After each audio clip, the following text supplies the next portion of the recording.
Stephen Davis is on a mission to increase awareness of a crisis that continues to devastate the veteran community, the epidemic of more of 6,200 reported veteran suicides every year. So, Stephen, tell us what can be done in order to avoid this terrible situation that we have where veterans commit suicide and it's a really high record of it. What can be done? Welcome to Entrepreneurs Are Leaders podcast with Harry Sardinas. Interviews with world's most influential entrepreneurs that share tips about how to grow your business exponentially.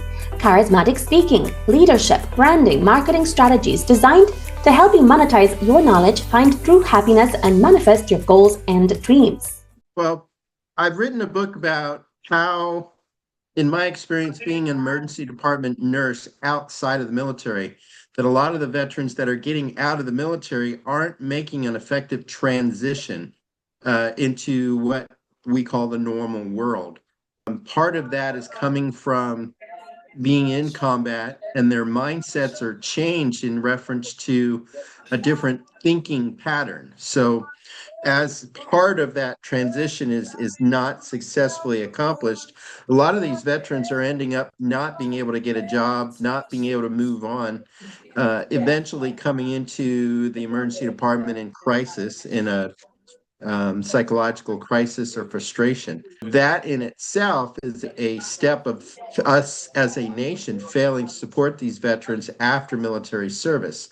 Part of my hope by writing this book is bringing more attention to being advocates for supporting that transition more effectively. There are two stories in the book where veterans are actually brought into the emergency department after attempting to commit suicide, and we are not able to rescue, we're not able to save their lives, and they end up dying. The family members who talked with me after those two situations, they all emphasize that financially, when veterans are forced to be medically retired from the military, they don't feel that support from the nation. And part of what happens that most people do not understand is that when a veteran is military medically retired from the service, they get a payment that is a medical retirement payment when they first retire, and it's for their time in service. So if they're in the military for 5 years, they get paid for that 5 years. However, when they go through the Veterans Administration disability assessment and they're looked at in reference to how disabled they are per the VA, then the VA awards them a VA disability compensation. Unfortunately, if these veterans don't make it to 20 years, then the Department of Defense and Congress and Senate, they take away that military medical retirement pay when they're awarded their VA disability. At that point in time, the disabled veteran loses their retirement pay.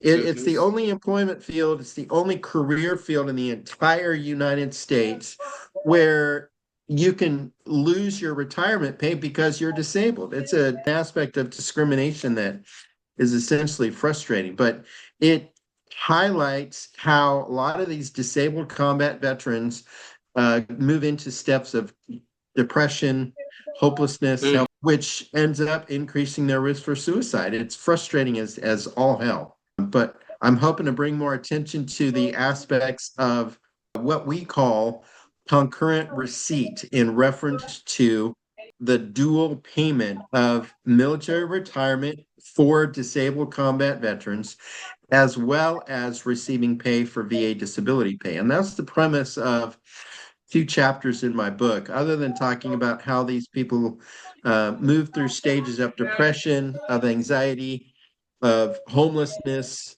and try and strive to survive, but they end up coming to us in crisis. So let's talk about the mental health. Yeah, let's talk about the mental health, because even if you're not disabled, right, to just the fact that to be in combat, okay, you see your colleagues die, your friend dies, you have faced several life-threatening situations, right?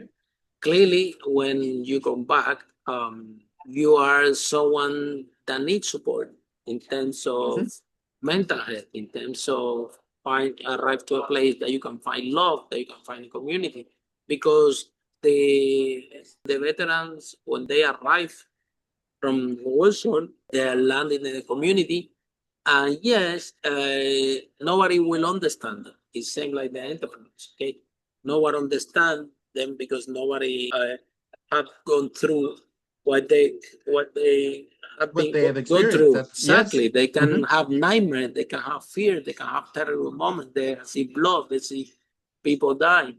So if on top of that, okay, we have a disability. I remember I saw a movie the other day about that, right? I don't remember the name. Where the guy is a veteran and yeah, comes back in a wheelchair to his family, and then of course he's having these nightmares and he cannot sleep and he's making noise, and the family is like kind of freaking out, like they don't know what to do, but nobody understands what he has been going through. So on top of that, if you have that disability, that's stress. So why, in terms of what can be done in terms of the community, because the government sometimes is slow, sometimes veterans are responsibility of everyone, okay? Because they fight for a country so everyone can live free. So, of course, that the government has to do the part, but what can be done in terms of a charity, community association, all level of society in order to support that, to support our veterans in that space, not only the government. What else can be done? Bless you, first of all, for your sneeze. Thank you. I think a better understanding of those transitions. A lot of times people talk about in the ER, other nurses and stuff, whereas veterans come in and they always like to tell stories of their service. And as I've been a nurse in the ER, I don't tell everybody I'm a veteran, but sometimes it becomes evident. Whereas I can listen to these veterans as they come into the ER and they're seeking connection, they're seeking relationship. And when you're in the military, you can form creation by telling stories. Hey, when we were on this deployment, we did this. And I call that, for me, that concept of making connection to veterans, grab the story. Because as we are human beings, we tend to create connection based upon the stories we tell. Parents like talking about their children. People like talking about their marriage. They like talking about their trips or their journeys, where they go in the world. They like talking about their work. Grabbing that story in order to create connection is one way to bridge that gap of forming relationships with a lot of these veterans as they get out of the military. Another step that I would like to see happen is better advocacy. There's a current amendment passing through Congress and the Senate called the Major Richard Starr Act. And the Major Richard Starr Act focuses on a certain population of disabled veterans who are forced out of the military. They're called combat disabled veterans. There's about 45 to 55,000 of them in the United States, but they are still seeking that amendment through Congress, through the National Defense Authorization Act, to support concurrent receipt payment for military retirement and combat disability pay, so they can receive both. That little bit of money, for a lot of people, it's only a few $100s, but that little bit of money can make an enormous difference in their lives if they're unemployed, if they're almost homeless, especially when they're first getting out of the military. The first few months, the first few years after somebody is medically retired from the military are the most important for an effective transition out of service. So that time period is essential. You mentioned earlier in your comments that there's some movies lately about the transitions out. The movie about the sharpshooter, I think it's called Shooter, He talks about being an Iraqi sniper or a U.S. sniper over in Iraq, where he's supporting the U.S. Marines retaking the city of Fallujah. When he comes home on vacation and he still wakes up thinking he's in combat, that's effective. There's been other movies throughout the last 20 years that have caught my attention. All 3 episodes of Rambo were frustrating even in Forrest Gump. Yeah, even Forrest Gump is effective for that.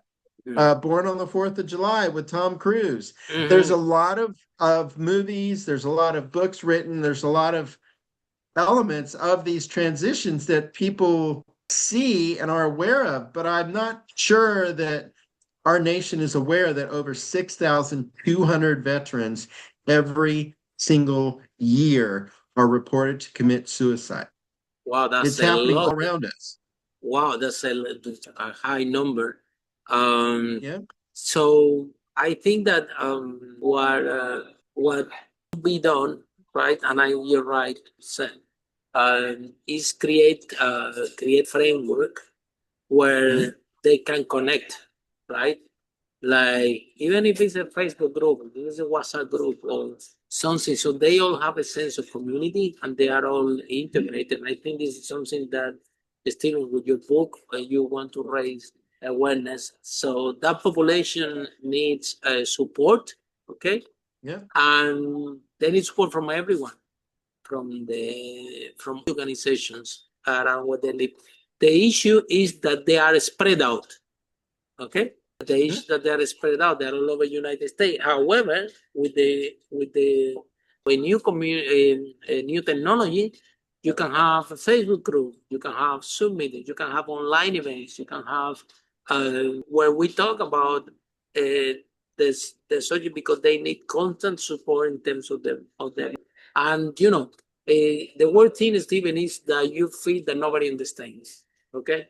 Yes. When you there's are an area alone, that people just aren't seeing. Exactly. When you are in our veterans, yeah, the 6,000 over 6,000. However, because they are spread all over the United States, could be the case that one can be way far from another one, right? And that sense of community get lost. So now they are part of another community. They are part of the other communities that they might have something in common, but they don't have that bond. And actually, when you find the more is in the hospital, right? Which is sad. Which is they end up there, and because they want to commit suicide or they have been recovered, and that's strange. That that is what well, it used to be they end up because once they're in that crisis, the mental health crisis, and they're feeling like their life isn't worth anything anymore. Yeah, and they eventually end up coming into the year. Yeah, and then he can find that he's not alone there. That there is all people with the same dealing with the same challenge. So what can be done is to create that community and to enforce this community before that happens, right? And to do the right qualified people or mental health specialists, right? Before they commit that suicide, they don't need to meet in the they try to take away, and they can find, oh, you also try to get away with life because you have the challenge. The challenge will allow this to happen in the hospital. So this community needs attention and support and create frameworks so they can meet together. Okay, we owe to them as a country, as a nation. Government have to do the part, but then as community leaders, we also have to do one part. So, Stephen, tell us about your book. What is your favorite chapter? What inspired you to write this book? And what solutions? I always say solution focus because we cannot have anymore, and we cannot wait for anybody anymore to solve this problem. So we need to go hands on. So, what solutions do you propose? And tell us about your book. What is your favorite chapter, and what inspired you to write that book? And obviously, where can we buy the book? Well, the book is called Keeping the Stethoscope, Hanging Up the Uniform, The Curse of Combat Disability Retirement. The book is available on Amazon right now. We are still seeking to have it actually placed in bookstores like Barnes and Noble and Books A Million. That's a very long process. I didn't know it was so long. Oh yeah. As we're working on publications and marketing and stuff, when I'm asked to describe my book and what is my favorite chapter, I think the whole book comes from a different background of experience and seeing and researching. Writing chapter one was an emotional aspect also, but it goes into the approach of being a nurse in a trauma center ER. There's a lot of excitement, there's a lot of adrenaline in reference to working with trauma, working with rescue, working with cardiac arrest or respiratory emergencies.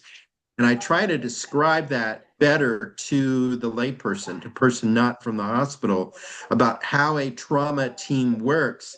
And a trauma team can be anywhere from 8 to 15 people, all working in unison in precision for rescuing a gunshot wound or rescuing a stab victim, trying to figure out if there's a chemical problem with the patient comes in and they're barely breathing. So chapter one was my favorite chapter to write, and I think I rewrote it about 20 times. Even though at the end of chapter one, the patient does pass away, the patient does be declared dead. We looked at that chapter as the premise for the rest of the book. And in chapter two, we get to meet the family of that deceased veteran and how they receive the information, how they see that event in the ER and the emotions they go through. I describe all that in the book. It's not something that everybody is going to bat to read, but it tells the true story of these emotions, of the mental thought processes that a patient and a family goes through as they're presented with this information. So my hope is that building an awareness that this is happening, and it's in such numbers that are epidemic to me, even though it's spread out across the country, that yes, mental health is important, but also effective support during transition. There are a lot of these combat disabled veterans who are not in mental health crisis right away, but when they don't have that ability to transition, to get a supportive job, to form a supportive community around them, that's when these crises get worse. And it leads to them committing suicide. So hopefully my book can create more attention to that, and we can create a healing, supportive notion from our nation. Mhm. So what is the last message that you have to the government, to the and to everyone involved? What can be done in order to rescue us from society? Sure. Veterans transitioning out of the military are not these elements of society that immediately jump into becoming homeless and living in tent cities or building a little cabin under a bridge here in downtown LA. They are people too. Looking everybody as, hey, he's a veteran, that's why he's got problems. That's not necessarily true. And the hope from my writing and publishing this book is that we can bring more attention, number one, financially and economic, to these combat disabled veterans. They don't need to be penalized or discriminated by our government. We need to pass concurrent receipt legislation so that we support them economically, especially in the first few years after service. The second one is organizations, if they have a veteran support network, that for some of them, it might be just simply helping them with their resume. Mm-hmm. A lot of times resumes, as a human resource department goes through looking at applicants for a job, before the resume even gets before the hiring manager, they're pulled out. If we just have people who can help them with a resume, that helps and is supportive. And generally just looking at, as I said before, grabbing the story. If a veteran comes in and starts talking about stories from the military, they're seeking relationship, they're seeking friendship, Integration. they're seeking connection. Yeah. So those aspects, if we can support grabbing the story, it helps with these transitions. So Again, the name of my book is Keeping the Stethoscope, Hanging Up the Uniform, The Curse of Combat Disability Retirement. And thank you very much for having me today. Yeah, and Steven, if someone is in love with the conversation, I want to contact you personally because they have a organization, they can help, they have infrastructure, they have a community, they have an idea, they have how people can find you, how this process works. If you look up on the internet, Keeping the Stethoscope, Hanging Up the Uniform, without spaces in it, that's my website. So Okay. that's .com, the no? easiest way to get a hold of me. Pardon? So will be this one .com, right? Can you spell the website again? Keeping the Stethoscope, Hanging Up the Uniform. Okay, that's your website, yeah. Yep. Okay. That's the website. And from It's that, long, there they can write you an email. From that, they can write you an email. from there, Or they can send me emails. And Very it good. can also create a connection to give me a phone call too. Okay, that's fantastic.